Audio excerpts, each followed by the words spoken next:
ఈటీ exclusive OG2 ఉంటుందా? పవన్ ఇప్పుడున్న బిజీకి ఒక్క సినిమా చేయడానికి టైం లేదు అంటుంటే OG2 ఉంటుందా అని అడగడం న్యాయమేనా అనుకుంటున్నారు కదా. మరి ఏం చేస్తాం, పవన్ ఫ్యాన్స్ కోరిక అంత బలంగా ఉంది. మరి అందుకే దీనిపై పవన్ కూడా క్లారిటీ ఇచ్చేశారు. అభిమానులకు అదిరిపోయి కబరు చెప్పారు. OG2 ముచ్చట్లేంటో ఎక్స్క్లూజివ్ గా చూసేద్దాం. Let's go. మామూలు ఆడియన్స్ సంగతెలా ఉన్నా పవన్ కళ్యాణ్ అభిమానులు మాత్రం ఓజీ సినిమాని మామూలుగా ఎంజాయ్ చేయట్లేదు.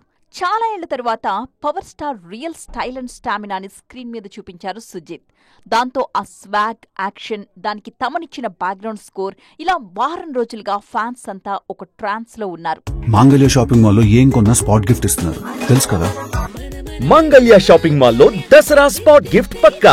1000 రూపాయల కొనుగోలుపై ఖచ్చితమైన spot gift. Mangalya shopping mall, Telangana.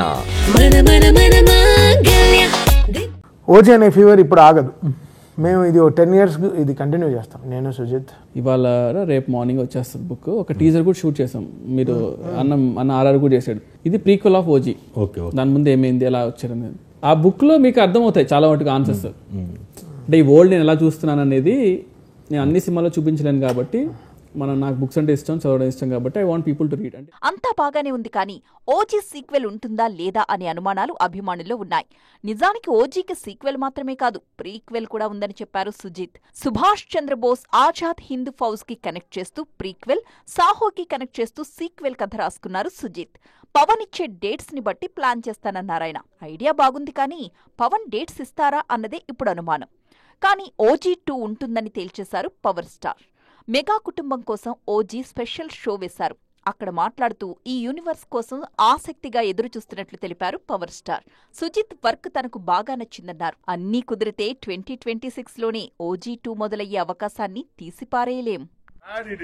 And the most beautiful thing is we are looking forward to the following the universe of OG. Sujit guరించి చెప్పకర్లేదు. One thing is purely Sujit's creation. First job ఏంటంటే music direct range ఎంత greatest potentiality తమిళ్లో ఉంటే we don't know, no one has tapped Tamil real. Sujit wrong part of OG, you know. ప్రతిసారి సంక్రాంతి అంటే అన్ని genres of సినిమాలు వస్తుంటాయి. కానీ ఈసారి అలా కాదు. ఒకరిని మించి మరొకరు నవ్వించడానికి వచ్చేస్తున్నారు. ఎంతసేపు సీరియస్ సినిమాలేనా? అందుకే ఈసారి వచ్చేవాళ్ళు ఓన్లీ ఎంటర్టైన్మెంట్ అంటున్నారు. 2026 పండగ పూర్తిగా నవ్వుల సంక్రాంతిగా మారబోతుంది. ఎన్ని రోజులైందో కదా ప్రభాస్ని ఇలా చూసి. మరీ ముఖ్యంగా ట్రైలర్ అంతా ఒకెత్తైతే అందులో చూస్తారేంట్రా పరిగెట్టండి అంటూ ప్రభాస్ చెప్పిన డైలాగ్ అయితే ట్రెండ్ అయిపోతుంది ఇప్పుడు. వింటేజ్ డార్లింగ్ లుక్ చూసి ఫిదా అయిపోతున్నారు ఫ్యాన్స్. సీరియస్ సినిమాల మధ్య ప్రభాస్కి స్ట్రెస్ బస్టర్ లాగా మారింది రాజాసాబ్. ప్రభాస్ ఒక్కరే కాదు, ఈసారి పండక్కి రాబోయే మిగిలిన హీరోలు కూడా ఎంటర్టైన్మెంట్ నే నమ్ముకుంటున్నారు. చిరంజీవి, అనిల్ రావిపూడి కాంబినేషన్ లో వస్తున్న మన శంకర వరప్రసాద్ గారు ఎలా ఉండబోతున్నారో మళ్లీ చెప్పాలా?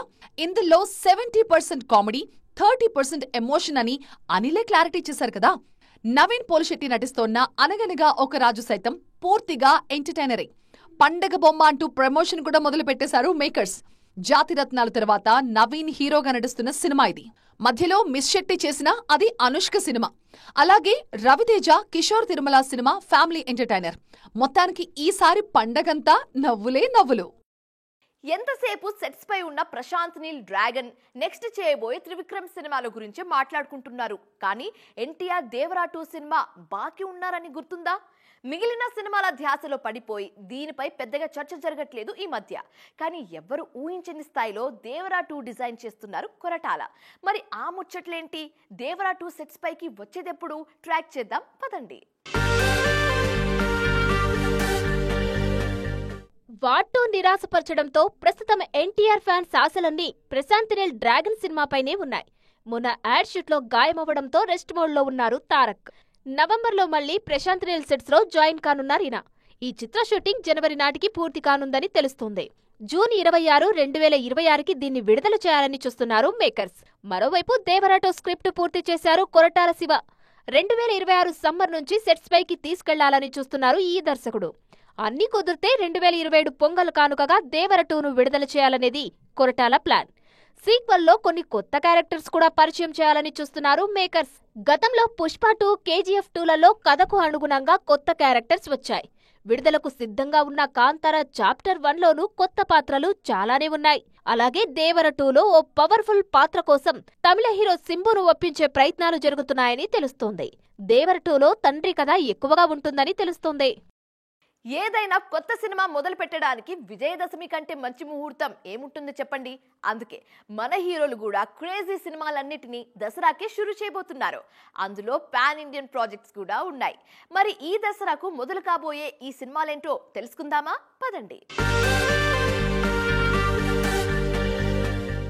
ఎప్పటినుంచో వేచి చూస్తున్న కాంబినేషన్స్ కు దసరాకు ముహూర్తం సెట్ అయింది. పండగ రోజే ఆ సినిమాలను మొదలు పెట్టాలని చూస్తున్నారు. అందులో ముందుగా చెప్పుకోవాల్సిన కాంబినేషన్ చిరంజీవి బాబీ సినిమా. వాల్తేరు వీరయ్య తర్వాత మరోసారి రిపీట్ అవుతున్న కాంబినేషన్ ఇది. దసరా రోజే పూజా కార్యక్రమాలు చేయాలని చూస్తున్నారు మేకర్స్. చాలా రోజుల కిందే ఖరారైన విజయ్ దేవరకొండ, రవికిరణ్ కోలా సినిమా కూడా దసరాకే రోల్ కానుందని తెలుస్తోంది. ప్రస్తుతం రాహుల్ సంకృత్యన్ సినిమాతో బిజీగా ఉన్నారు విజయ్. దీని తర్వాత రవికిరణ్ సినిమా సెట్స్ పైకి రానుంది. ఈ సినిమాను దిల్ రాజు నిర్మించబోతున్నారు. రూరల్ యాక్షన్ డ్రామాగా రానుంది ఈ చిత్రం. ఓజీతో పవన్ కళ్యాణ్ అభిమానులకు ఫుల్ మీల్స్ పెట్టిన సుజిత్ నెక్స్ట్ ప్రాజెక్ట్ నానితో చేయబోతున్నారు. ఈ సినిమా పూజా కార్యక్రమాలు దసరాకే చేయబోతున్నట్లు తెలుస్తుంది. రెగ్యులర్ షూట్ మాత్రం 2026లోనే మొదలు కానుంది. నాని ప్రస్తుతం పారడైస్ సినిమాతో బిజీగా ఉన్నారు. మొత్తానికి ఈ క్రేజీ కాంబోస్ అన్ని త్వరలోనే సెట్స్ పైకి రానున్నాయి. టాలీవుడ్ ను మాత్రమే కాదు, అన్ని వుడ్లను వణికించే పదం పైరసీ. ఈ మాట వింటేనే నిర్మాతలకు నిద్రపట్టదు, హీరోలకు అసలు కంటి మీద కునుకు రాదు. ఇలాంటి పైరసీపై యుద్ధం మొదలైంది ఇప్పుడు. ఆపరేషన్ ఐ బొమ్మతో పాటు అన్ని పైరసీ సైట్లకు బొమ్మ చూపిస్తామంటున్నారు పోలీసులు. దీనిపై టాలీవుడ్ కూడా ఏకమవుతుంది. తెలుగు ఇండస్ట్రీని కాదు, మొత్తం సినిమా ఇండస్ట్రీని పైరసీ ఏ స్థాయిలో ముంచేస్తుందో చెప్పనక్కర్లేదు. 100 కోట్లలో నష్టాలు చూస్తుంది ఈ పైరసీ వల్ల సినిమా ఇండస్ట్రీ. దీనిపై ఎన్ని చర్యలు తీసుకుంటున్నా పుట్టగొడుగుల్లా పుట్టుకొస్తూనే ఉన్నాయి సైట్లు. అయితే దీనిపై యుద్ధం మొదలైంది. పోలీసులు కూడా ఈ పైరసీ అంశాన్ని చాలా సీరియస్ గా తీసుకున్నారు. ఫోన్ లో ఉన్న డేటా అంతా కూడా వైపౌట్ చేశాడు. కానీ లక్కీలీ ఈ హార్డ్ డిస్క్ చేయలేకపోయాడు మా టీం ఎంటర్ కాకపోతే.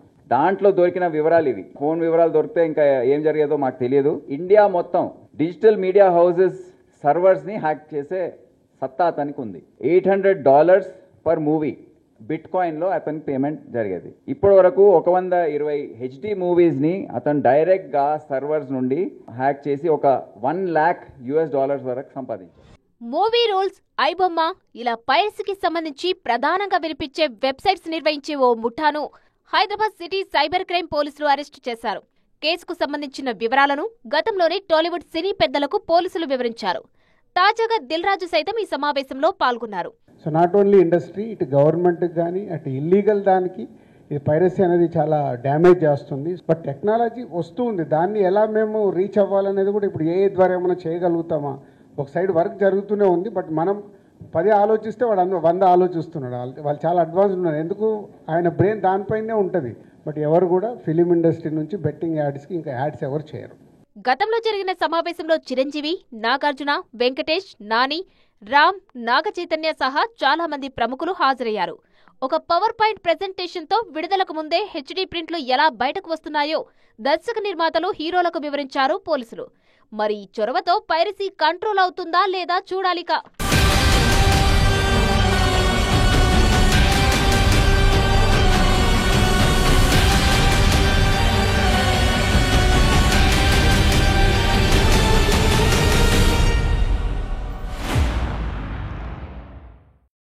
ప్రశాంత్ వర్మ సినిమాటిక్ యూనివర్స్ లో కదలికలు మొదలయ్యాయా? ఇన్నాళ్లు ఉన్న కన్ఫ్యూజన్ నుంచి ఈ దర్శకుడు బయటికి వస్తున్నాడా? అందుకే తన యూనివర్స్ నుంచి ఒక్కో సినిమాకు సంబంధించిన అప్డేట్స్ ఇస్తూ వస్తున్నాడా? అసలు ప్రశాంత్ వర్మ ఎన్ని సినిమాలు చేస్తున్నారు? ఏది ముందొస్తుంది? హనుమాన్ అనే ఒక్క సినిమాతో మోస్ట్ వాంటెడ్ డైరెక్టర్ అయిపోయారు ప్రశాంత్ వర్మ. దానికి ముందు జాంబిరెడ్డితో గుర్తింపు వచ్చినా హనుమాన్తోనే ఆయన స్టార్ట్ అయ్యారు. దానికి తోడు PVCU పేరుతో ఓ సినిమాటిక్ యూనివర్స్ క్రియేట్ చేశారు ప్రశాంత్ వర్మ. అందులోనే హనుమాన్ సహా చాలా సినిమాలు చేస్తున్నారు. కానీ ఈయనెన్ని సినిమాలు చేస్తున్నారనేది అందరికీ కన్ఫ్యూజనే. హనుమాన్ తర్వాత దానికంటే ముందు చాలా సినిమాలకు కమిట్ అయ్యారు ప్రశాంత్ వర్మ. కొన్ని సినిమాలకు అడ్వాన్సులు తీసుకున్నారు. అందులో అధీరా ఒకటి. నిర్మాత డివివి దానయ్య కొడుకు కళ్యాణ్ హీరోగా మొదలైన ఈ సినిమా నుంచి ఈ మధ్య అప్డేట్ వచ్చింది. ఇందులో ఎస్జే సూర్య లుక్ రివీల్ చేశారు. తాజాగా మహాకాళి నుంచి అప్డేట్ వచ్చింది. పీవీసీయూలో భాగంగా మహాకాళి నుంచి శుక్రాచార్యుడి లుక్ విడుదల చేశారు. ఈ పాత్రలో అక్షయ్ ఖన్నా నటిస్తున్నారు. మరోవైపు జై హనుమాన్ వరకు నడుస్తూనే ఉంది. ప్రభాస్ సినిమా కూడా లైన్లోనే ఉంది. వరుస ప్రాజెక్ట్స్ ఓకే చేశారు గానీ వీటిని ప్రశాంత్ వర్మ ఎప్పటికి పూర్తి చేస్తారనేదే ఇంట్రెస్టింగ్. సో ఇది వాటి ఈటీ ఎక్స్క్లూజివ్. మరిన్ని ఇంట్రెస్టింగ్ అండ్ కలర్ఫుల్ టాపిక్స్ తో మళ్ళీ కలుద్దాం. Till then keep watching TV 9. Bye.